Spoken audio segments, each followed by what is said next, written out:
I used to think nothing truly scary could happen in a quiet, normal neighborhood. You hear about creepy things happening to other people, but never imagine it could happen right outside your own bedroom window.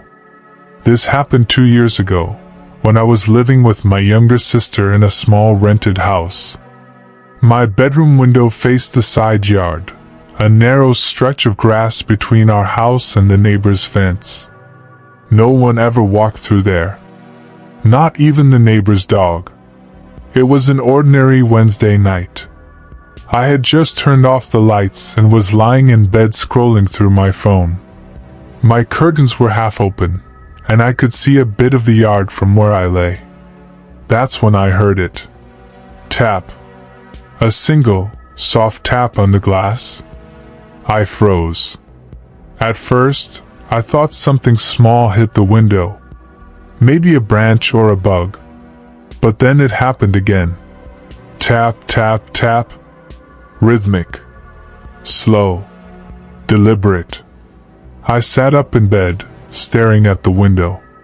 The tapping stopped. And for a moment, I convinced myself it was probably nothing. Maybe an acorn or something. I closed the curtains fully and tried to sleep. But around 3 a.m., it started again. This time, the tapping was slightly louder. 3 taps, then silence. 3 taps, then silence. Like someone trying to see if I heard them. My heart was pounding. I whispered, "Hello?" Even though I knew how stupid that was. Silence. I slowly approached the window and lifted the curtain just an inch. The yard was empty. Or at least, I thought it was.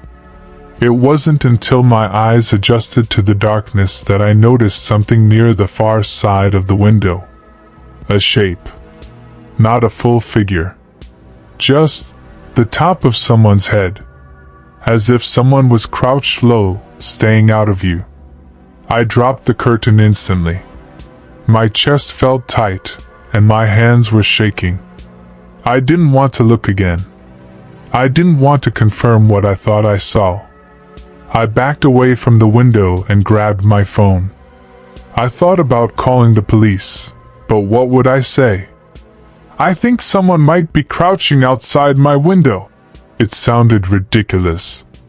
So I stayed awake, sitting on my bed with all the lights on, waiting for the sun to rise. The next morning, I went outside to check. Right below my window in the soft dirt were footprints. Clear, fresh footprints. The kind you'd make if you crouched for a long time. That night, I didn't sleep in my room. And when my sister and I checked the security footage from a camera pointed at the side of the house, we saw something that made both of us sick. Around 2:54 a.m., a man walked into the side yard. He stayed there. Kneeling. Watching.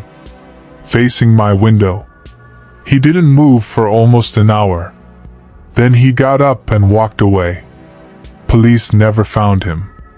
And to this day, every time I hear a tap, even from a tree branch, my whole body freezes. Because now I know the truth. Sometimes the tapping isn't the wind. Sometimes, someone is waiting for you to look.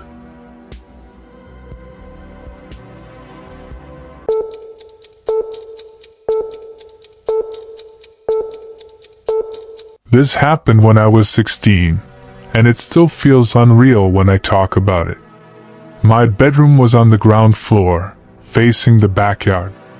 My parents always said it was safe. The fence was tall, the gate was locked, and we had a dog.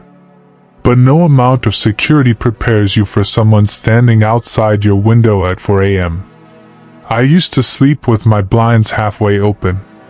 Just enough to let some moonlight in, but not enough for people to see me clearly.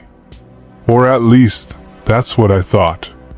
One night, I woke up suddenly, not from a sound, not from a dream, but from a feeling. That heavy, suffocating feeling of being watched.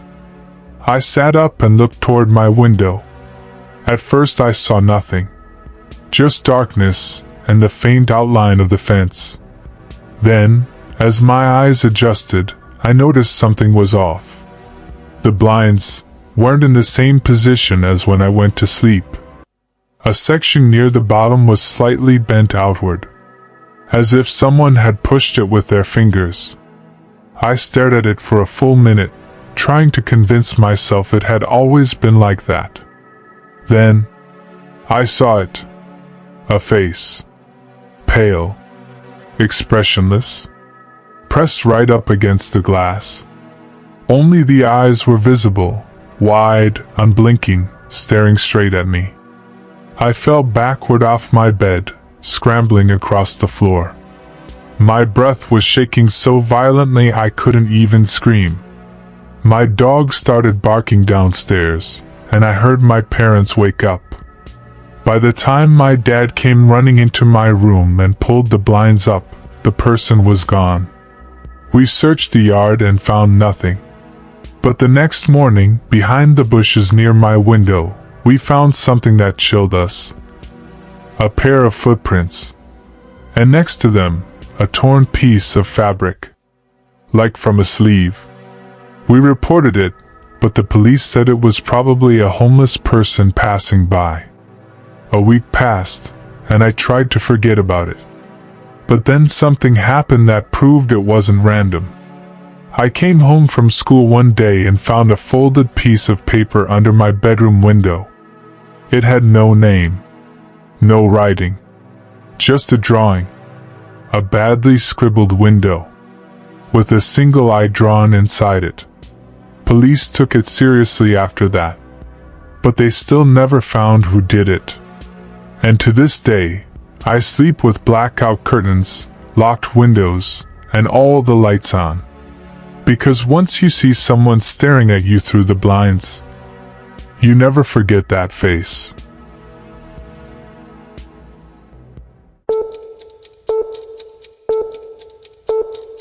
I used to live in an old rental house with thin walls and even thinner windows. The kind where you could hear everything from outside, neighbors walking, cars passing, dogs barking. But what I heard that night wasn't any of those things. It began around 1:30 a.m. I was lying in bed trying to sleep when I heard something faint outside my bedroom window. A whisper. Not a voice I could understand, not words, just a soft, steady whispering sound. Like someone speaking very quietly to themselves. I froze. I turned off the fan and held my breath. The whispering continued. I slowly sat up and leaned closer to the window. The whispering stopped. I waited about 10 seconds. Then, tap, tap, tap. Someone knocked lightly on the glass. I jumped backward, grabbing my phone. But instead of calling anyone, I just stood there, staring at the window. Then the whisper came back. Clearer this time. Are you awake? My entire body went cold. I couldn't move, couldn't think. The whisper came again, closer now, right against the window. I see you. I ran out of my room and into the hallway. I woke my roommate, who grabbed a baseball bat. We turned on every light in the house and checked outside. There were footprints beneath my window. Deep ones. Someone had been standing there for a long time. But here's the part that still haunts me. Our neighbor showed us his security camera footage the next morning. Around 1:20 a.m., a thin man walked straight to my window. He stood there for nearly 40 minutes, whispering and tapping, never moving, never leaving. When he finally walked away, he didn't go down the street. He crawled over the fence and disappeared into the woods behind our house. Police said he was likely someone who had been watching the neighborhood for weeks. But one detail still bothers me the most. Every night at 1:30 a.m., even in my new apartment, I still hear faint whispering. And I'm terrified for the night it speaks clearly again. Which story scared you the most? Comment below and subscribe for more true horror stories.